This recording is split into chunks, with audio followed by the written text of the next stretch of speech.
नेहा मुंबई में रहने आई थी। उसे अच्छी जॉब मिली थी। कई लड़कियों की तरह नेहा ने भी पेइंग गेस्ट के तौर पर रहने के लिए एजेंट से मिलकर एक घर फाइनल किया था। अभी तक उसने वो घर देखा नहीं था। नेहा सीधे उस घर में शिफ्ट होने वाली थी। उस घर में और भी लड़कियां रहती थीं। एक सुबह नेहा उस घर पर पहुंच गई। उस घर के दरवाजे पर रूम नंबर 13 लिखा हुआ था। नेहा ने डोरबेल बजाई और अंदर से कुसुम ने दरवाजा खोला। हाय, आज से मैं भी यहाँ रहने आई हूँ। एजेंट ने आपको बता दिया होगा। हाँ, उनका हमें फोन आया था। आ जाओ अंदर। नेहा अंदर आ गई। घर 4 BHK का था।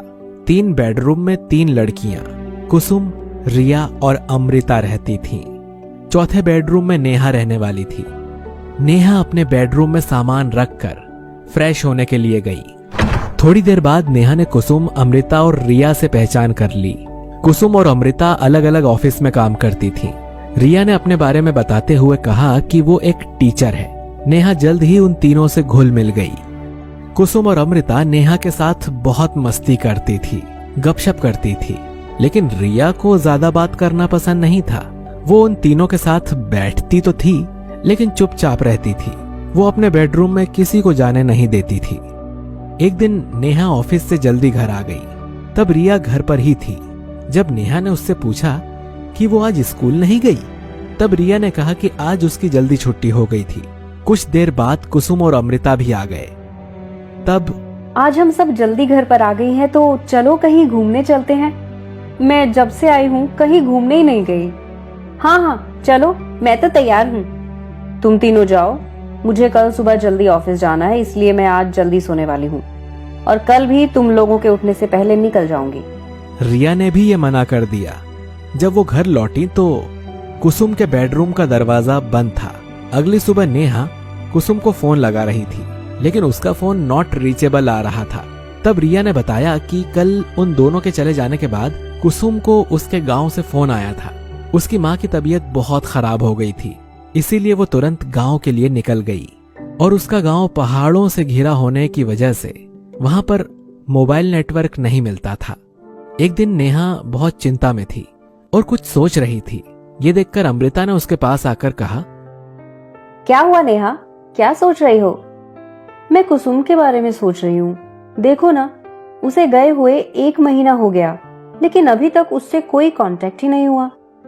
मुझे तो अब उसकी चिंता होने लगी है। कहीं वो किसी मुसीबत में तो नहीं होगी। मुझे लगता है कि उसके ऑफिस से उसके घर का एड्रेस लेकर वहां जाकर देखना चाहिए। अमृता को उसकी बात ठीक लगी और उसने भी उसे हाँ कह दिया। और उसका गांव पहाड़ों से घिरा होने की वजह से वहां पर मोबाइल नेटवर्क नहीं मिलता था।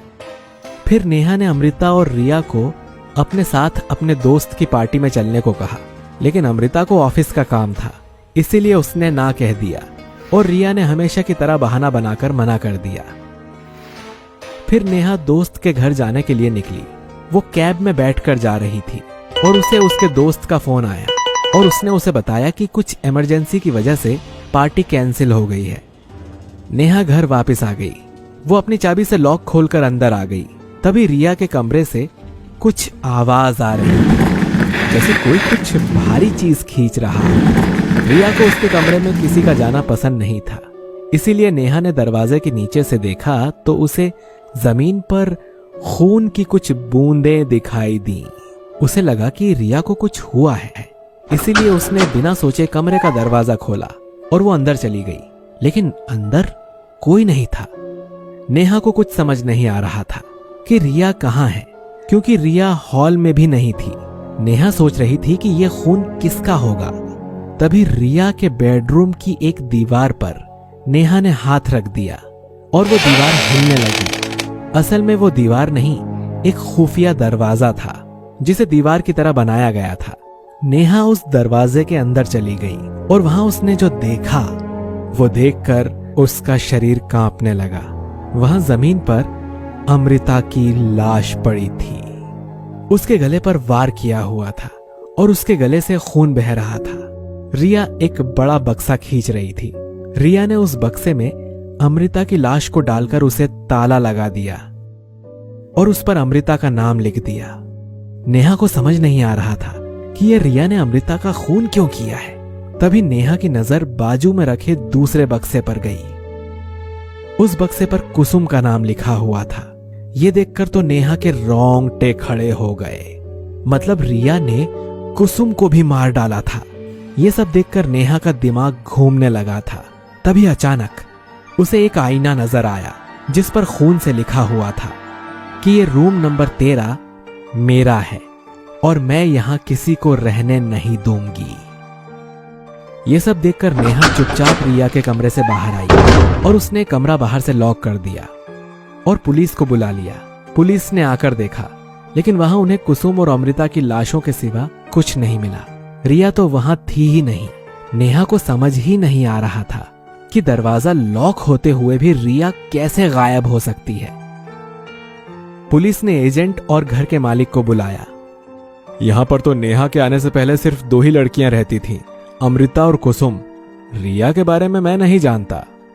ये बात सुनकर नेहा के पैरों के नीचे से जमीन खिसक गई। नेहा समझ गई कि रिया कौन थी। नेहा कुछ बोले इससे पहले ही उसे महसूस हुआ कि कोई उसके ही पीछे खड़ा है, जिसने उसके गले पर चाकू रखा है। इस तरह की और भी मनोरंजक कहानियाँ देखने के लिए हमारे चैनल को सब्सक्राइब करें और बेल आइकन दबाना ना भूलें।